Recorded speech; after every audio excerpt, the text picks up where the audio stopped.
মুম্বাইয়ের পাশাপাশি নজর রাখবো কলকাতার দিকে। কলকাতাতে আবারও আটক বাংলাদেশি।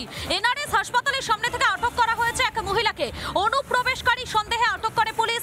আটক বাংলাদেশের বরিশালের বাসিন্দা। তার কাছে ছিল না কোনো বৈধ নথি।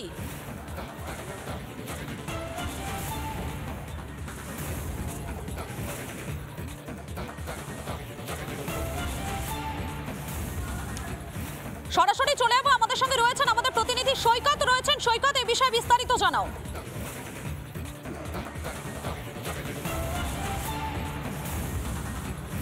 দেখো, গতকাল সন্ধেবেলায় এনআরএস হসপিটালের সামনে ইতিউতি ঘুরে বেড়াতে দেখে, খুব উদ্দেশ্যহীনভাবে ঘুরে বেড়াতে দেখে একজন মহিলাকে প্রথমে আটক করে এন্টালি থানার পুলিশ।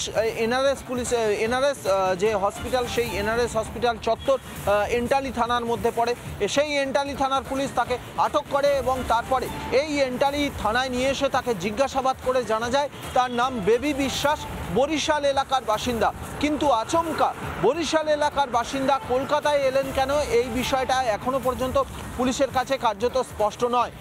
যেহেতু তাকে জিজ্ঞাসাবাদ করতে হচ্ছে এবং পুলিশ সূত্রে যেটা জানা যাচ্ছে তার এগেনস্টে একটি এফআইআর দায়ের করা হয়েছে 14 ফরেনার্স অ্যাক্ট, অর্থাৎ সাধারণত যে মামলাতেই, যে ধারাতে এই মামলাগুলো হয়, সেই 14 ফরেনার্স অ্যাক্টে তার এগেনস্টে মামলা রুজু করা হয়েছে। আজকে তাকে শিয়ালদা আদালতে পেশ করবে এন্টালি থানার পুলিশ আধিকারিকরা।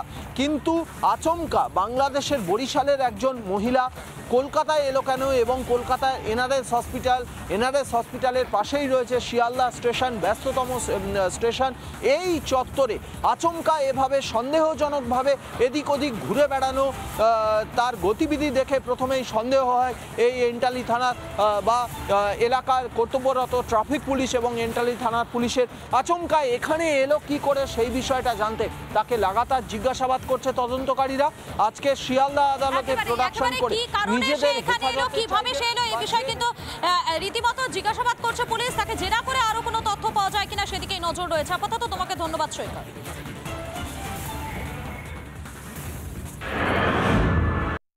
এখনো চিকিৎসাধীন কালীঘাটের কাকু। নিয়োগ দুর্নীতি মামলার কিংপিং এই কালীঘাটের কাকু ওরফে সুজয় কৃষ্ণ ভদ্র অসুস্থ রয়েছেন, তাই বেসরকারি একটি হাসপাতালে তাকে ভর্তি করা হয়েছে। ইতিমধ্যেই হাসপাতাল সূত্রে যে খবর উঠে আসছে, কালীঘাটের কাকু এই মুহূর্তে সিসিইউতে ভর্তি রয়েছে এবং তারপর তার এখনো পর্যন্ত চিকিৎসার দরকার রয়েছে, যে কারণে ইতিমধ্যে তার চিকিৎসার জন্য মেডিকেল বোর্ডও গঠন করা হয়েছে। কালীঘাটের কাকুর সেন্স রয়েছে, মাঝে মধ্যে জ্ঞান আসছে, মাঝে মধ্যে আবার জ্ঞান চলেও যাচ্ছে, অর্থাৎ আপ ডাউন করছে। এবং এখনো পর্যন্ত চিকিৎসকরা যারা তাকে দেখছেন তারা বলছেন যে তার এখনো পর্যন্ত ট্রিটমেন্টের প্রয়োজন রয়েছে। গত 30 তারিখ তাকে আদালতে নিয়ে যাওয়ার পথে সে অসুস্থ হয়ে পড়ে এবং তারপর তাকে নিয়ে আসা হয় আলিপুরের একটি বেসরকারি হাসপাতালে এবং তারপর সেখান থেকে তাকে ট্রান্সফার করে দেওয়া হয় বাইপাসের ধারে একটি বেসরকারি হাসপাতালে।